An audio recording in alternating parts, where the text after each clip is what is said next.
ये कहानी एक भूतिया लड़की की है जिसका भूत होटल के एक रूम में रहता है। जो भी इस रूम में आता लड़की का भूत उसे मार दिया करता था। ऐसे उसने बहुत सारे लोगों की जान ले ली। अब उसे लग रहा था जैसे मेरे साथ धोखा हुआ है, जिसका बदला वो सब लोगों से ले रही थी, लेकिन हकीकत कुछ और ही थी। अब वो हकीकत क्या थी? साथ ही उस भूत लड़की की कहानी जानने के लिए बढ़ते हैं कहानी की तरफ, जिसकी शुरुआत होती है एक होटल को दिखाने से जिसका नाम एम्बर होटल था। यहाँ पर एक लेडी वर्कर का पहला दिन था जो यहाँ पर जॉब करने आई थी। होटल के अंदर आने के बाद उसकी मुलाकात हुई होटल की मालकिन से, जिसका नाम सुखनीति था। वो लेडी वर्कर को कहती है कि दूसरे फ्लोर की सफाई करो और 2 से 3 बार कहती है कि थर्ड फ्लोर पर नहीं जाना, क्योंकि वहाँ रेनोवेशन का काम चल रहा है तो तोड़फोड़ हो रही है, तो तुम्हें हमेशा वहाँ से दूर ही रहना है। अब लेडी वर्कर जब सेकंड फ्लोर की सफाई कर रही थी तो उसे थर्ड फ्लोर से किसी के रोने की आवाज आई, इसलिए वो मना करने के बावजूद भी थर्ड फ्लोर पर चली जाती है। उसने कॉरिडोर का दरवाजा भी खोल दिया और अब आवाज का पीछे करते करते हुए एक ऐसे रूम के सामने आ खड़ी होती है जो सबसे अलग ही था, यानी कि उस पर होटल का नंबर नहीं लिखा हुआ था और रोने की आवाज इसी रूम से आ रही थी। तो चेक करने के लिए लेडी वर्कर दरवाजा खोल देती है। रूम के अंदर एक औरत बैठी हुई थी जो पूरी तरह से व्हाइट थी, यानी कि उसकी स्किन, उसके बाल सब कुछ सफेद थे। और अब वो लेडी वर्कर को देखते ही रोने से चुप हो जाती है और एक लाइन बोलती है, 3 नाइट्स एंड मिडनाइट। अब ये लाइन लेडी वर्कर के लिए खतरनाक थी, तो डर की वजह से वो वहाँ से चली जाती है। अब 3 नाइट्स एंड मिडनाइट का मतलब क्या है ये हमें आगे चलकर पता चलेगा। अब 3 दिन के बाद वो लेडी वर्कर अपनी बेटी को बताती है कि जब से मैंने उस सफेद स्किन वाली लड़की को देखा है मेरे साथ अजीबोगरीब चीजें हो रही हैं। जैसे कि हमारे पड़ोस के एक आदमी ने अपने पैर में स्क्रू ड्राइवर घुसा लिया और मेरी आंटी ने भी अपनी जान ले ली, हमारी बिल्ली भी बगैर किसी वजह के मर गई और मुझे इन सब चीजों से बहुत अजीब लग रहा है। सारी बातें सुनकर उनकी बेटी कहती है कि मॉम ये बस आपको वहम है, क्योंकि जो हमारे पड़ोस में आदमी है उनका दिमागी तवाज़ुन ठीक नहीं है तो उन्होंने ऐसा कर लिया। करें बात आपकी आंटी की, वो तो कितने टाइम से मेंटल हॉस्पिटल में एडमिट थी, तो पागलपन की वजह से उन्होंने अपनी जान ले ली। और जो बिल्ली है उसका मरना तो तय ही था क्योंकि उसकी उम्र काफी ज्यादा हो गई थी। तो आप रिलैक्स रहिए, ऐसा वैसा कुछ भी नहीं है, लेकिन अगर आपको फिर भी डर लग रहा है तो सोने से पहले आप प्रेयर करके सोइएगा। अब लेडी वर्कर अपनी बेटी को कुछ कह नहीं पाती और उनकी बेटी वहाँ से चली जाती है। लेडी वर्कर अपने रूम में जाकर प्रेयर करने लगती है, लेकिन हम देखते हैं कि वही व्हाइट लड़की शीशे में से निकलकर लेडी वर्कर के पीछे आ जाती है। व्हाइट लड़की उसकी तरफ बढ़ने लगी, उसे डराने लगती है, लेकिन लेडी वर्कर उसे देख नहीं पाती। जैसे रात के 12 बजे लेडी वर्कर सोने गई तो व्हाइट लड़की उसके रूम में चली जाती है और बड़ी बेरहमी से उसकी सारी स्किन निकाल कर बेदर्दी से उसकी जान ले लेती है। लेडी वर्कर की आवाज सुनकर उसकी बेटी वहाँ पर आई और जब उसने अपनी माँ को ऐसी हालत में देखा वो बहुत ज्यादा डर जाती है, रो रो कर चिल्लाने लगती है और ये सीन इधर ही कट हो जाता है। अब 3 दिन के बाद हम 2 बहनों को देखते हैं, जिनमें बड़ी बहन का नाम रायना था। अपने डैड की मौत के बाद वो अपने दादा और दादी के पास जा रही थी। उनकी दादी और कोई नहीं बल्कि एम्बर होटल की मालकिन थी, सुखनीति। उन लोगों के पास एम्बर होटल ही उनके डैड की आखिरी निशानी थी, इसलिए वो अपने दादा और दादी के साथ वहाँ पर रहने के लिए आई थी। जैसे होटल पहुंची, इनकी दादी सुखनीति और दादा इनका काफी अच्छे से वेलकम करते हैं। सब लोग एक दूसरे से मिलकर काफी खुश होते हैं। सुखनीति रायना को उसके डैड की कुछ चीजें देते हुए कहती है कि अब से होटल तुम्हें ही संभालना है, जिसके लिए रायना मान जाती है क्योंकि उसे कैसे भी करके इस होटल को चलाना है। वजह ये है कि अब उसकी बहन की जिम्मेदारी रायना पर ही आ गई थी, जिसके रहने का खर्चा और कॉलेज की फीस रायना की सर पर ही थी। सुखनीति यहाँ रायना और उसकी बहन को भी यही समझाती है कि तुम होटल में कहीं भी घूम सकती हो सिवाय थर्ड फ्लोर की, क्योंकि वहाँ जाना मना है, रेनोवेशन का काम हो रहा है, वर्कर्स छुट्टी पर है तो वहाँ जाना ठीक नहीं है। रायना करीबी स्कूल में अपनी बहन का एडमिशन करवा देती है और जब वो वहाँ से जाने लगी तो उसकी मुलाकात अपने ही एक पुराने दोस्त से होती है जो पहले कभी एक दूसरे को पसंद किया करती थी। और वो लड़का एक रिपोर्टर भी था। वो रायना को कहता है कि अपना ख्याल रखना, संभाल के रहना, क्योंकि वो एक रिपोर्टर था तो एक औरत की मौत की जांच कर रहा था जिसका खून किया गया है, और वो और कोई नहीं बल्कि शुरुआत वाली लेडी वर्कर है। वो बताता है कि मैं इसी केस पर इन्वेस्टिगेशन कर रहा हूँ और आज मैं उस जगह पर जा रहा हूँ जहाँ वो लेडी काम करती थी, ताकि मुझे वहाँ पर कोई सबूत मिल सके। और जब वो बताता है कि वो लेडी एम्बर होटल में काम करती थी तो ये सुनकर रायना काफी चौंक जाती है, क्योंकि वो तो उनका ही होटल था जहाँ पर वो रहने आई थी। पर लेडी वर्कर की मौत वाली बात उनकी दादी सुखनीति ने उनसे छुपाई हुई थी, तो इसलिए अब वो रिपोर्टर रायना के साथ एम्बर होटल आ जाता है। वो सुखनीति से पूछता है कि वो लेडी वर्कर यहाँ पर कितने टाइम से काम कर रही थी। सुखनीति बताती है कि उसे कुछ दिन ही हुए थे, लेकिन उसके साथ हुआ क्या था ये हम नहीं जानते। ये सुनकर रिपोर्टर होटल में रुकने का फैसला करता है ताकि वो और ज्यादा सबूत इकट्ठे कर सके। यह रायना अपने दादा और दादी से नाराज होती है कि आप लोगों ने हमें इस बारे में क्यों नहीं बताया, जिस पर सुखनीति कहती है वो बेटा इसलिए क्योंकि तुम अपने डैड की मौत को अभी अभी जेल कर आई हो, तो हमने तुम्हें इसलिए नहीं बताया था कि तुम और परेशान ना हो जाओ। रात को रायना की बहन प्रेयर कर रही होती है और रायना को भी यही कहती है कि गॉड पर भरोसा रखिए और प्रेयर किया करें। रायना जब अपने रूम के बाहर खड़ी हुई थी तो उसे थर्ड फ्लोर के एक कमरे से लाइट जलती हुई नजर आती है, तो इसलिए वो चेक करने वहाँ पर चली जाती है कि आखिर वहाँ पर है कौन और लाइट किसने ऑन की, क्योंकि वहाँ पर तो कोई नहीं होना चाहिए था जैसा सुकनीति ने बताया था। लेडी वर्कर की तरह रायना भी कॉरिडोर के दरवाजे को खोलने की कोशिश करती है, लेकिन जब उसने देखा कि ये लॉक्ड है तो वो तोड़कर अंदर आ जाती है। उसे भी सामने वाले रूम से लड़की की रोने की आवाज आने लगती है। उसने जैसे ही दरवाजा खोला अंदर वो व्हाइट लड़की बैठी हुई थी जो रायना को भी देखकर 3 नाइट्स एंड मिडनाइट बोलती है। रायना कुछ करती नहीं और चुपचाप वहाँ से चली जाती है, क्योंकि उसे लग रहा था कि शायद ये लड़की होटल की कोई गेस्ट है, लेकिन वो पूरी रात उस लाइन के बारे में ही सोचती रही। अगले दिन जब वो अपनी बहन को स्कूल ड्रॉप करने गई तो गाड़ी पर 1 लिखा हुआ था, यानी कि पहला दिन। जो चीज फिर गायब भी हो गई, लेकिन ये चीज रायना को परेशानी में डाल देती है, इसलिए वो इस बारे में सुकनीति से बात कर ही लेती है। वो सुकनीति से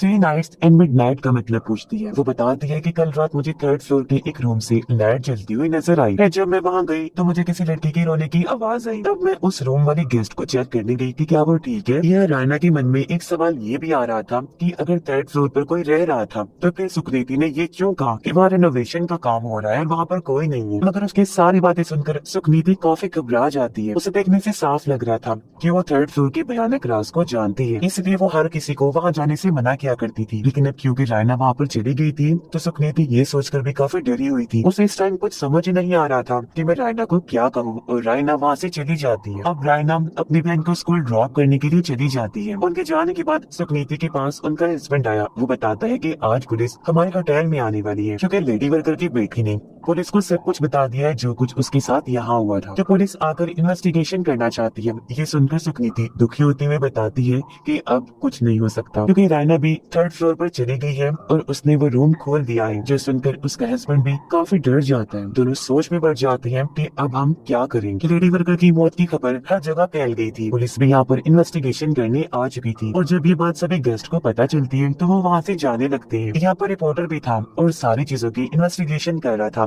तभी यहाँ पर रायना भी आ जाती है। अब एक फोन की घंटी बजती है जिसे रायना उठाती है। उसे कहा गया कि उसे रूम में टॉवल पहुँचाओ, तो अब टॉवल रायना ही देने जाती है। उसने देखा कि रूम में तो कोई नहीं है, लेकिन अब बाथरूम से रोने की आवाज आ रही है, और जब वो बाथरूम को चेक करने गई है वहाँ पर कोई भी नहीं था। अब तभी रूम वाले फोन की घंटी बजती है जिसे रायना फिर से उठाती है। आगे से कोई बोल रहा था कि अगर वो बाथरूम में नहीं है, रूम में नहीं है, तो फिर ये सोचो कि वो रूम में छुपी हुई कहाँ है। ये सुनकर रायना काफी डर जाती है। वो जल्दी से रिसेप्शन पर कॉल करके पूछती है कि इस वाले रूम में कौन रुका हुआ है। तब उसे पता चलता है कि कोई भी नहीं, वो रूम तो खाली है। चेक करने पर रायना को वही लड़की अब पर्दों के पीछे चलती हुई नजर आती है। देखते देखते वो लड़की अब कारपेट के नीचे आ गई और तेजी से रायना की तरफ बढ़ने लगती है। रायना ने उसे देख लिया था। ये व्हाइट बालों वाली लड़की थी जिसकी आंखें लाल रंग की थी और वो बहुत डरावनी लग रही थी। उसे देखकर रायना बहुत डर गई, जल्दी से रूम से बाहर आ जाती है। तभी यहाँ पर रिपोर्टर भी आ गया जो रायना को संभालता है। रायना उसे सब कुछ बता देती है जो अभी अभी उसके साथ हुआ। रिपोर्टर जब चेक करने रूम के अंदर गया तो सब कुछ वैसा का वैसा ही था, यानी कि सब नॉर्मल था। वहाँ ऐसा वैसा कुछ भी नहीं था जो रायना बता रही थी। अब जो रायना के साथ हुआ था वो सुनकर होटल का सारा स्टाफ भी अपनी जॉब छोड़ के वहाँ से चले जाते हैं। इसलिए अब मजबूरन सुकृति और उनके हस्बैंड को रायना और रिपोर्टर को सारी बात बतानी पड़ती है। वो कहते हैं कि 6 साल पहले जब हमारे माली हालात अच्छे नहीं थे तो तुम्हारे डैड यानी कि हमारे बेटे ने हमें बताया कि उसने ये होटल खरीदा हुआ है, तो अगर हम चाहे तो यहाँ रह सकते हैं और जो यहाँ से पैसे मिले उनसे हम अपना खर्चा उठा सकते हैं। लेकिन जब हम इस होटल में आए तो इसकी हालत बिल्कुल भी ठीक नहीं थी, तो हमने पूरे होटल को रेनोवेशन करवाया। और जब एक वर्कर 3rd फ्लोर पर लाइट लगा रहा था तो उसे भी उस नंबर के बगैर बने रूम में किसी लड़की की रोने की आवाज आई। तब उसने भी चेक करने के लिए वो दरवाजा खोला और अंदर उसे भी वो व्हाइट लड़की मिली, जिसको भी देखकर उसने 3 नाइट्स एंड मिडनाइट बोला। ऐसा होने के बाद उस वर्कर के साथ 2-3 दिन तक अजीब होता रहा और फिर तीसरे दिन की मिडनाइट पर यानी कि 12 बजे उसकी मौत हो गई। फिर वो बताती है 3 नाइट्स एंड मिडनाइट का मतलब। वो कहते हैं कि इसका मतलब है कि जिस किसी को भी उस लड़की ने ऐसा बोला पहले 2-3 दिन तक उसके साथ अजीब होता रहेगा और फिर तीसरी रात की मिडनाइट यानी 12 बजे बुरी तरह से उसकी मौत हो जाएगी। जिससे जाहिर है वो व्हाइट लड़की ही मारती होगी, जैसा उस वर्कर के साथ हुआ। उसने 12 बजे अपना सर दीवार पर मार मार कर बुरी तरह से अपना सर बॉडी से अलग कर दिया। आगे उन्होंने बताया कि वर्कर की मौत के बाद हमने होटल में एक शमन को बुलाया, यानी जो बहुत आत्माओं को भगाने का काम करते हैं। जहाँ शमन भी इतना डरा हुआ था कि उसके अंदर हिम्मत नहीं थी कि वो उस रूम में जाए, इसलिए शमन ने हमें कहा कि हम हमेशा इस वाले रूम को बंद रखें ताकि कोई भी उस व्हाइट लड़की के भूत को जो इस रूम में रहता है उसे देख सके या सुन सके, और ना यहाँ पर कोई आ सके जिसे वो लड़की मार दे। लड़की के भूत ने यहाँ पर कब्जा इसलिए किया हुआ था क्योंकि ये उसी का रूम था शुरू से, जिसका मतलब साफ है कि उसके भूत को वहाँ से निकालना नामुमकिन था। और यही वजह थी कि वो लोग पूरे 3rd फ्लोर को बंद रखती थी, वहाँ पर किसी का भी जाना मना था। लेकिन जैसे उस लेडी वर्कर ने रूम को खोला बस तब से सब होने लग गया। ये सारी बातें सुनकर रायना और रिपोर्टर काफी परेशान हो जाती है, लेकिन यहाँ पर रायना अपना सोचने की बजाय अपने बहन की फिक्र करने लगती है और कहती है कि मुझे उसकी टेंशन हो रही है, हमें कैसे भी करके उसे उस रूम में जाने से मना करना है, उसे वहाँ नहीं जाने देना, किसी भी सूरत वो वहाँ पर जाने नहीं चाहिए। रायना की बहन को स्कूल में दिखाया जाता है जब वो लैब में कोई जरूरी सामान लेने गई थी, तब उसे भी अजीब आवाजें सुनाई देने लगती है और तभी वहाँ पर रखा हुआ स्टेचू जिंदा हो जाता है। वो इधर से उधर हरकत करने लगता है। वो कैंची लेकर रायना की बहन की तरफ बढ़ने लगा और बार बार यही बात कह रहा था कि जब तुम भी मरोगी तो तुम्हें भी वही तकलीफ महसूस होगी जो उस व्हाइट लड़की ने महसूस की थी। ये देखकर वो काफी डर जाती है, चिल्लाते हुए बाहर आ गई। उसकी आवाज सुनकर वहाँ पर लोग इकट्ठा हो जाते हैं और जब रायना की बहन ने टीचर को ये बताया कि अंदर कोई है और स्टैचू इधर से उधर हरकत कर रही है, तो टीचर आपको चेक करने अंदर गई, लेकिन वहाँ पर तो ऐसा कुछ भी नहीं था, सब कुछ नॉर्मल था, सारी चीजें अपनी अपनी जगह पर पड़ी हुई थी। फिर रायना की बहन घर आ गई, जहाँ रायना सबसे पहले उसे एक ही सवाल पूछती है कि क्या तुम 3rd फ्लोर की उस रूम में गई हो या फिर नहीं, जिस पर उसकी बहन ने बताया कि हाँ मुझे भी उस रूम से किसी के रोने की आवाज आ रही थी, तो मैं उसे चेक करने वहाँ पर गई जहाँ मुझे व्हाइट लड़की बैठी हुई दिखी और उसने मुझे 3 नाइट्स एंड मिडनाइट बोला, जिसका मतलब था कि अब इन दोनों बहनों के पास ही सिर्फ 3 दिन का टाइम है। तो अब उस व्हाइट लड़की के बारे में जानने के लिए रायना और रिपोर्टर उसे शमन के पास जाती है जिसने 3rd फ्लोर को सील किया था। शमन बताता है कि व्हाइट लड़की ने जरूर कुछ ऐसा छुपाया हुआ है जिससे वो मरने के बावजूद भी आफ्टर लाइफ में नहीं जा पा रही, इसी दुनिया में फंसी हुई है। और अब अगर वो लोग चाहते हैं कि सच्चाई का पता चले तो उन्हें उस लड़की का नाम जानना होगा, क्योंकि लड़की के नाम से वो उसके भूत से बात कर पाएंगे। इसलिए अब रायना और रिपोर्टर बाकियों के साथ मिलकर लड़की के नाम के बारे में सोचने लगते हैं। तभी रायना को याद आया कि डैड ने कहा था मैंने अपने दिल में बहुत सारे राज रखे हुए हैं जिनको मैं नॉवल में लिखता हूँ। इसलिए रायना सबको अपने डैड के नॉवल पढ़ने को देती है, क्योंकि उसे यकीन था कि कहीं न कहीं डैड ने अपने नॉवल में उस व्हाइट लड़की या फिर इस होटल के माजी के बारे में लिखा होगा। लेकिन किसी को भी नॉवल में कोई ऐसी चीज नहीं मिलती, जिस वजह से रायना काफी मायूस हो जाती है और अब वो अकेले ही उस रूम की तरफ बढ़ने लगी उसे चेक करने के लिए, क्योंकि उसे यकीन था कि अंदर जरूर कुछ ना कुछ होगा। वो जेल से रूम के बाहर आई, यहाँ पर रिपोर्टर और उसकी बहन भी आ जाती है जो रायना को अंदर जाने से रोकती है, क्योंकि अंदर उसकी जान को खतरा हो सकता है। तब रायना उन्हें समझाती है कि देखो अगर हमने कुछ ना किया तो तीसरी रात की मिडनाइट में हमने तो वैसे भी मर ही जाना है, लेकिन अगर हम कोशिश करें तो क्या पता हम बच जाएंगे। इसलिए रायना और उसकी बहन अंदर जाते हैं, जबकि रिपोर्टर बाहर ही खड़ा रहता है, क्योंकि अभी तक वो अंदर नहीं गया था तो उस पर 3 नाइट्स एंड मिडनाइट वाला कर्स शराब नहीं चल सकता था।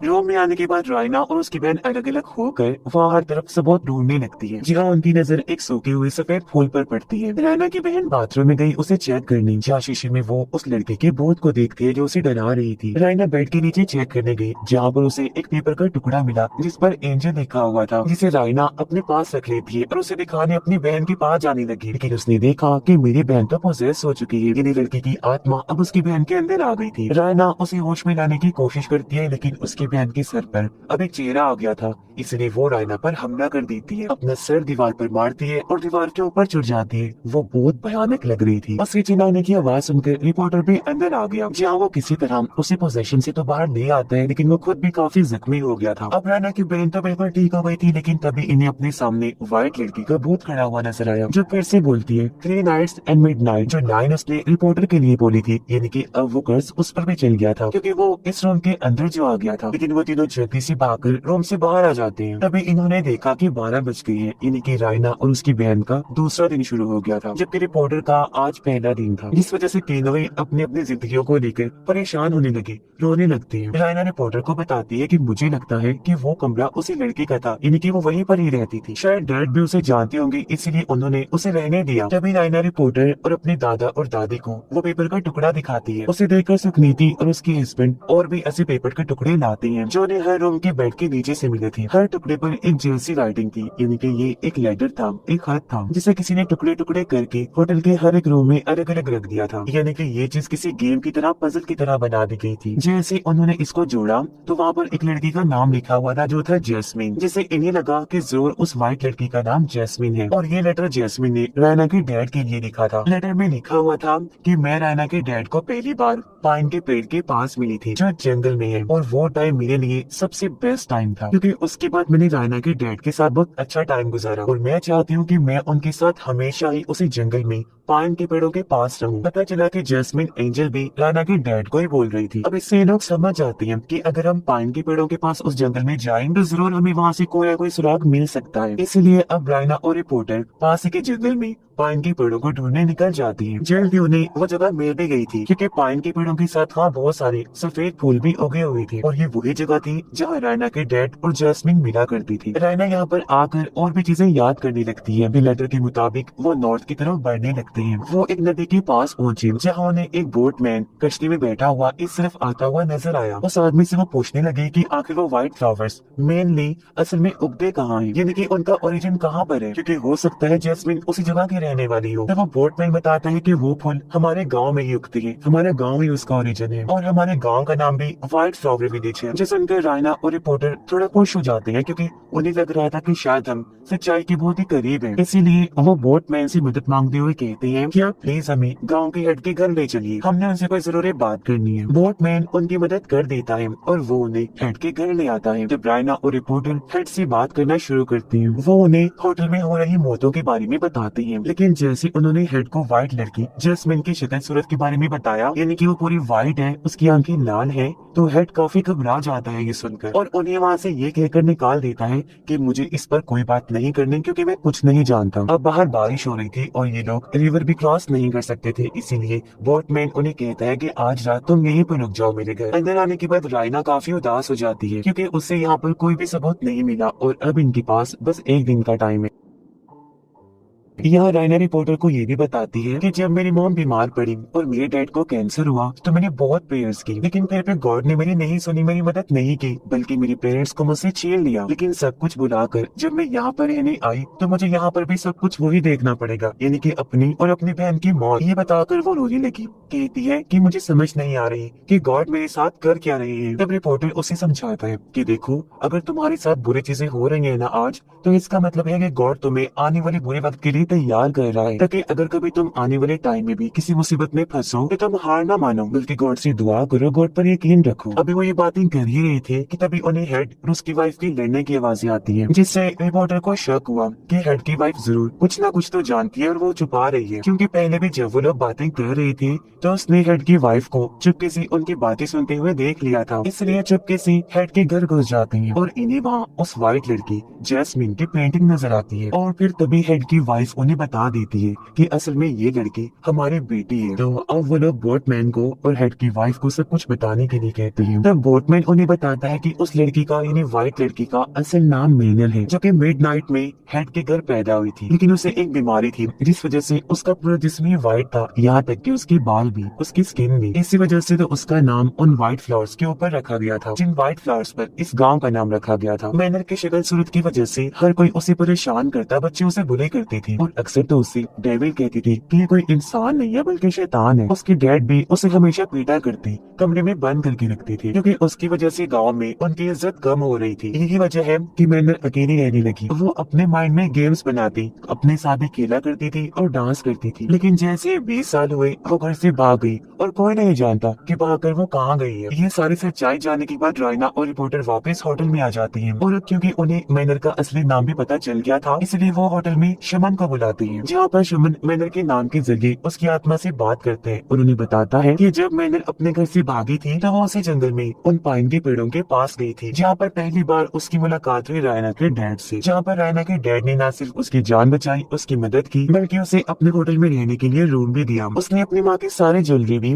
मैनर को दी थी, क्योंकि रायना के डैड के पास अपने माँ बाप की यादों के अलावा और कोई नहीं था, और क्योंकि वो मैनर को अपना सबसे करीबी इंसान माना करता था तो इसलिए उसने वो सब उसे दे दिया। इस वजह से मैनर को भी काफी अच्छा महसूस हुआ, क्योंकि पहली बार कोई उसकी शक्ल सूरत ना देखकर उसके इतने करीब आ गया था। अब दोनों इसी होटल में रहने लगे। देखते ही देखते उनमें प्यार भी हो गया, क्योंकि रायना के डैड ने उसे कभी भी इस बात का एहसास होने नहीं दिया कि वो बाकियों से अलग है, जिस वजह से वो खुद भी इस बात को भुला चुकी थी कि मैं बाकियों से अलग हूँ। लेकिन फिर रायना के डैड अपने बिजनेस के सिलसिले में जकार्ता चली गई और उसके पीछे से मैनर उसके वापस लौटने का वेट करती रही, जहाँ उसने रायना के डैड के लिए वो लेटर लेटर वाला गेम बनाया, यानी पजल गेम, जिस लेटर के कई सारे टुकड़े करके उसने हर रूम के बेड के नीचे रख दिया। लेकिन काफी दिन गुजर गए थे और रायना के डैड वापस नहीं लौटे, इसलिए मैनर अब खुद जकार्ता जाकर उसके डैड को ढूंढने लगी। लेकिन वहाँ मैनर ने रायना के डैड को किसी और के साथ देखा, यानी कि उनकी एंगेजमेंट हो गई थी और वो लड़की उसके बच्चे की माँ बनने वाली थी, जिसका मतलब वो समझ गई, यानी कि रायना के डैड ने मुझे धोखा दिया। इस वजह से उस बेचारी का दिल टूट गया।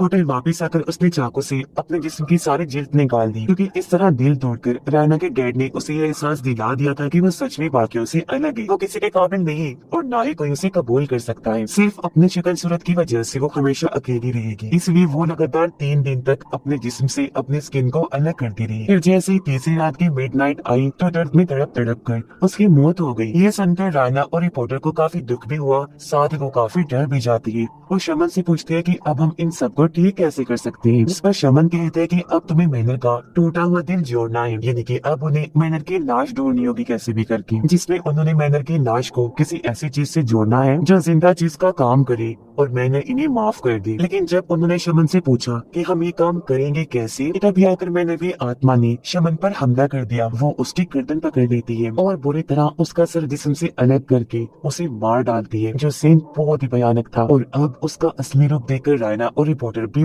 बहुत घबरा जाते हैं। रायना काफी टेंशन में भी थी, क्योंकि सब कुछ ठीक करने के लिए उनके पास टाइम बहुत ही कम बचा था। तभी रायना की बहन की नजर बेड के नीचे पड़ी उसके डैड के सामान पर गई। उसमें एक किताब थी जिस पर लिखा हुआ था वाइट एस टेस्टमेंट, यानी कि उनके डैड ने इस बुक के अंदर मैनर के बारे में लिखा हुआ था। किताब को पढ़ने से उन्हें पता चला कि असल में रायना के डैड जकार्ता किसी मीटिंग के सिलसिले में नहीं गई थी, बल्कि वो तो मैनर को शादी के लिए प्रपोज करने के लिए उसके लिए उस जैसे ही व्हाइट फ्लावर्स वाली रिंग बनवाने गई थी, ताकि वापस आकर उसे सरप्राइज दे सके, उसे बता सके कि मैं तुमसे कितना प्यार करता हूँ और फिर वो शादी कर ले। लेकिन जब वो रिंग खरीद कर शॉप से बाहर आ रही थी तो तभी एक गाड़ी से उनका एक्सीडेंट हो गया। एक्सीडेंट में रायना के डैड के दिमाग पर गहरी चोट आई, जिस वजह से उनकी याददाश्त चली गई। और जिस गाड़ी से उनका एक्सीडेंट हुआ था वो असल में सुकनीति और उनके हस्बैंड की थी, यानी कि रायना का डैड उनका असली बेटा नहीं था। उन्होंने तो उसे बस गोद लिया था और उसे अपने बेटे की पहचान दे दी, उसका नाम और सब कुछ। तो बस तभी से रायना का डैड सुकनीति और उनके हस्बैंड के साथ रहने लगा। लेकिन फिर एक दिन उसे सब कुछ याद आ ही गया कि आखिर में यहाँ पर आया क्यों था, इसलिए वो जल्दी से वापस होटल में आ गया, क्योंकि वो भी मैनर से बहुत प्यार करता था। लेकिन तब तक मैनर की लाश का बहुत बुरा हाल हो चुका था, वो सड़ चुकी थी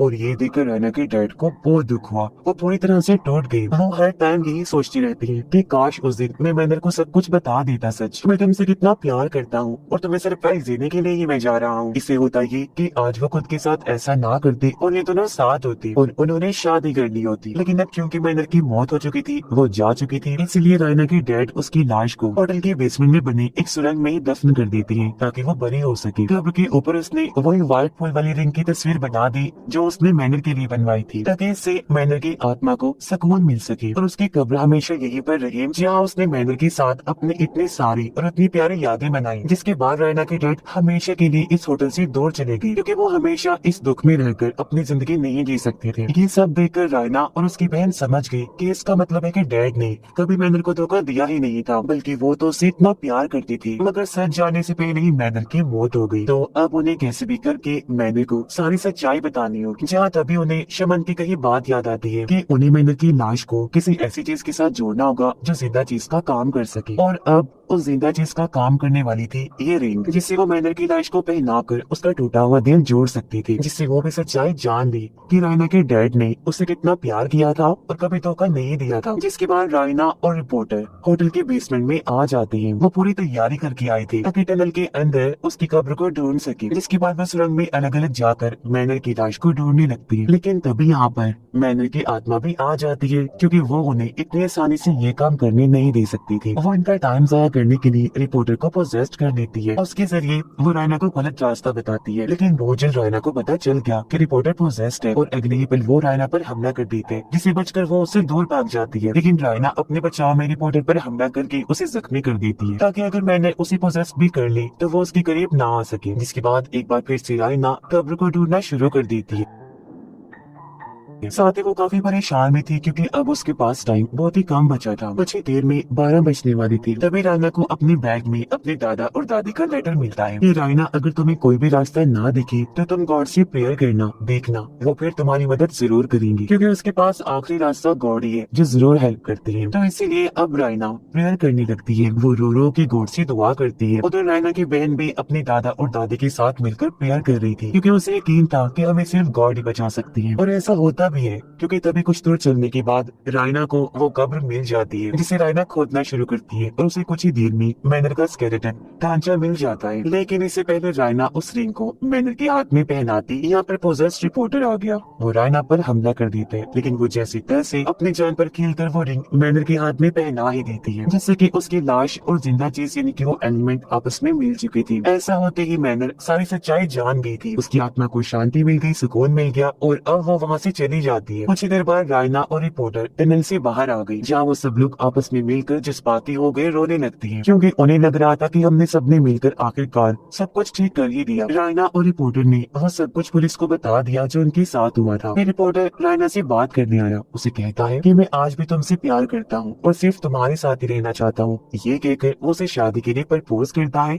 इसे रायना कबूल भी कर लेती है और हाँ बोल देती है। रिपोर्टर अभी भी उस होटल में ही था और वो फोन पे रायना से बात कर रहा होता है कि कल हम अपनी शादी की डिस्कशन करेंगे। और अब जैसे रिपोर्टर ने फोन बंद किया, हम देखते हैं कि एक बार फिर मैनर की आत्मा शीशे से निकलकर बाहर आती है। इस टाइम घड़ी में 12 बज रहे थे, यानी कि रिपोर्टर की 3 नाइट्स पूरी हो गई थी और ये मिडनाइट का टाइम था। इसलिए अब मैनर उसके पूरे जिस्म से उसकी सारी स्किन निकाल देती है और बड़ी बेदर्दी से उसकी जान ले लेती है। फिर अगले दिन रायना जब उसे नींद से जगाने आती है तो वो रिपोर्टर की ऐसी हालत देखकर काफी डर जाती है। वो दुखी भी थी, रोने लगती है। वो इस बात से काफी परेशान हो रही थी कि उन्हें लग रहा था कि हमने सब कुछ ठीक कर दिया है और मैनर जा चुकी है, लेकिन असल में ऐसा कुछ भी नहीं हुआ था। वहाँ पर पुलिस और एम्बुलेंस आई जो रिपोर्टर की लाश को वहाँ से ले जा रही होती है और ये चीज छत पर खड़ी रायना और उसकी बहन देख रही होती है। यह रायना अपनी बहन से पूछती है कि अगर मैनर ने रिपोर्टर को ही मारना था तो उसने हमें क्यों नहीं मारा, तुम्हें और मुझे जिंदा क्यों छोड़ दिया, और अभी हालांकि उसने सब जान लिया है लेकिन वो फिर भी इस दुनिया में क्यों है, यहाँ से क्यों नहीं जा रही। इस पर रायना की बहन कहती है कि बेशक हमने ऐसा करके उसका दिल तो जोड़ दिया, लेकिन अभी भी मैनर वो चीजें नहीं भूली थी जो उसके साथ बाकी लोगों ने की। उसका दिल दुखाया, उसे परेशान किया उसकी शक्ल सूरत की वजह से, क्योंकि हमारे डैडी थी जो उससे प्यार करती थी, बाकी सब तो उसे नफरत ही करती थी ना, उसे बुरा समझती थी। तो अब जब तक वो उन सब लोगों से बदला नहीं ले लेगी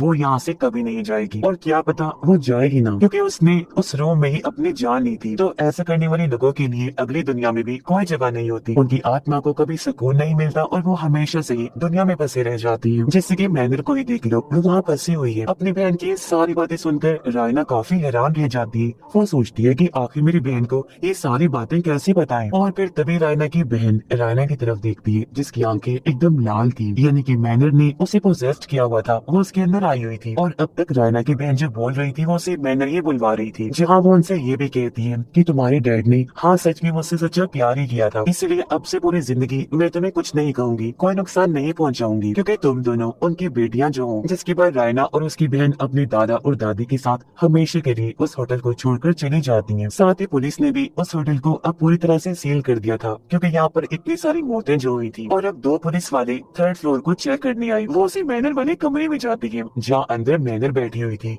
और उनको देखते ही वो कहती है 3 नाइट्स एंड मिडनाइट, यानी कि वही मौत वाली लाइन बोलती है, यानी कि ये सिलसिला अब इस होटल में शुरू होने वाला था फिर से। मैनर हमेशा के लिए इस होटल रूम में रहने वाली थी, तो वो लोगों को ऐसे मारती रहेगी जो भी यहाँ पर आएगा, यानी कि ये चीज बहुत खतरनाक थी। इसी भयानक एंडिंग के साथ ही ये कहानी भी इधर ही खत्म हो जाती है।